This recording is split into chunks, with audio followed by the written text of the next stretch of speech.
From having an unbreakable mentality in every single fight to finally becoming defensively responsible instead of a zombie, here's why Justin Gaethje is a dangerous fighter.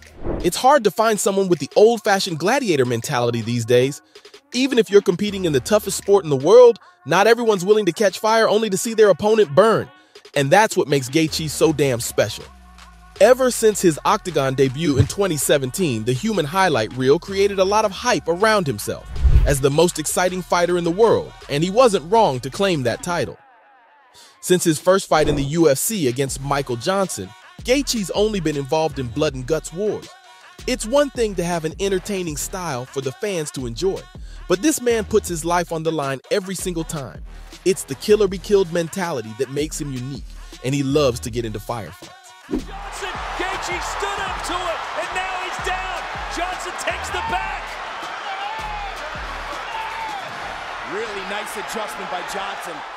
Even before getting into the UFC, Justin was the lightweight champ in PFL, which was then called the World Series of Fighting. And still the World Series of Fighting lightweight champion of the world, Justin the Highlight.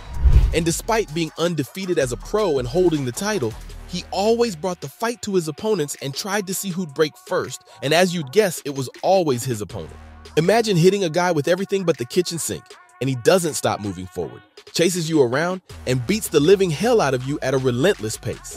Up until the Tony Ferguson fight, I don't think I'd ever seen Justin take a step back. Now you'd need cardio for days to fight like that, and Gaethje has enough stamina to fight till the end. Not that his fights go the distance often, but the former interim lightweight champ's shown time and time again that he can go the full distance and get the nod from the judges. The first time we saw Justin get into a championship round was in his war against Dustin Poirier. Both guys beat the crap out of each other, and it looked like Justin was slowly taking over. That fight didn't end well for the former All-American wrestler, as he got tagged early in the 4th round and was knocked out. But throughout the fight, it was Justin who pushed the pace and didn't look like he was tired. The best example of Justin's gas tank is the Tony Ferguson fight, though. What makes this one so exciting is the streak Tony was on before Justin beat him. Tony was the boogeyman of the lightweight division, known for his cardio, relentless and unorthodox weapons, and a big old gas tank. Justin was asked to step in on short notice to fill in for the best at the time, Khabib. Sounds like a recipe for disaster, but Justin shocked everyone when he broke Ferguson's 12-fight win streak and got the interim title in the process. But it wouldn't have been so impressive with a one-punch KO.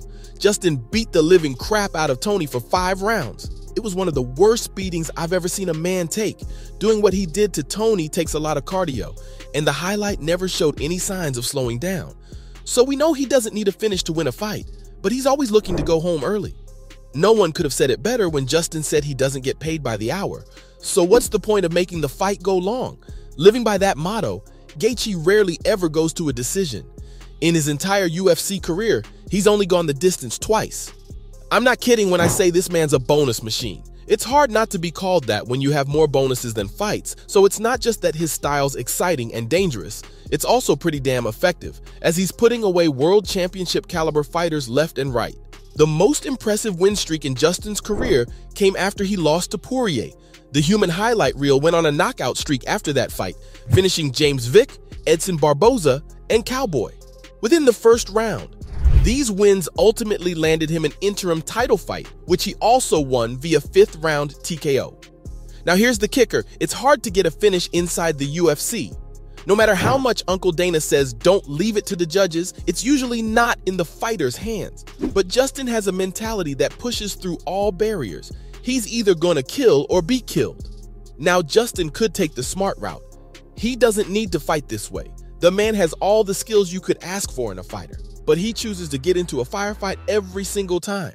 In all the losses that Gaethje has suffered, he's been put away by knockout or submission, because that's what you need to do to get rid of this guy, or else he'll keep coming after you.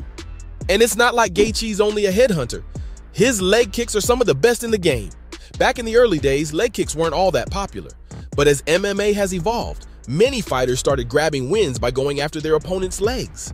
It's a big part of Justin's game as well, and he's considered to be one of the best leg kickers in UFC history.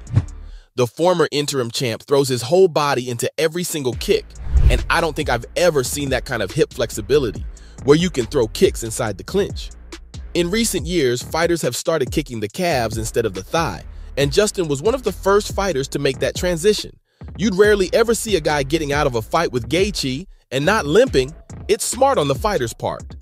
You can't punch with all your force if you don't have your legs underneath you, so it's a slow and painful process at the end of which Justin's opponent can't even move properly.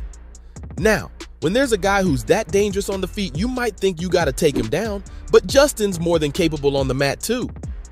Did you know Justin's a former Division I All-American wrestler? It's his elite wrestling background that gives him the confidence to let it all fly on his feet.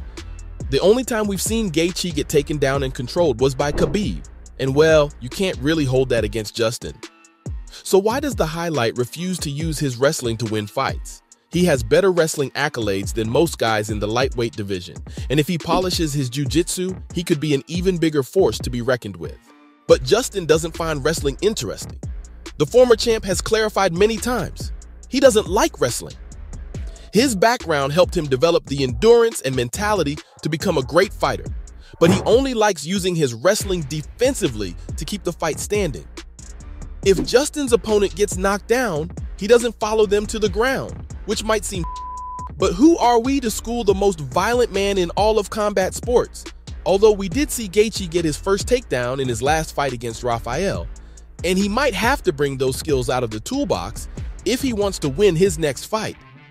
With the BMF belt on the line, Justin's taking on Poirier in a rematch, and it takes a lot of balls to fight a guy who's knocked you out. Perhaps wrestling would be the best strategy, but with all the improvements in Gaethje's game over the last few years, he could kill it with his striking as well. The biggest flaw in Justin's game was him not being defensively responsible. He wanted to break guys, but there are some athletes you just can't break. So under the leadership of Coach Trevor Whitman, Justin has improved his defense tremendously.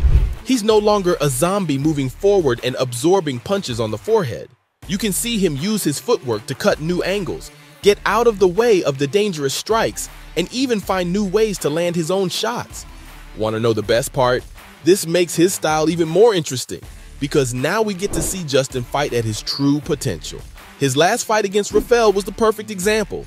Justin was facing one of the best strikers we've ever seen, but the veteran in Gaethje stuck to his game plan and secured a win by decision, and he still got a bonus.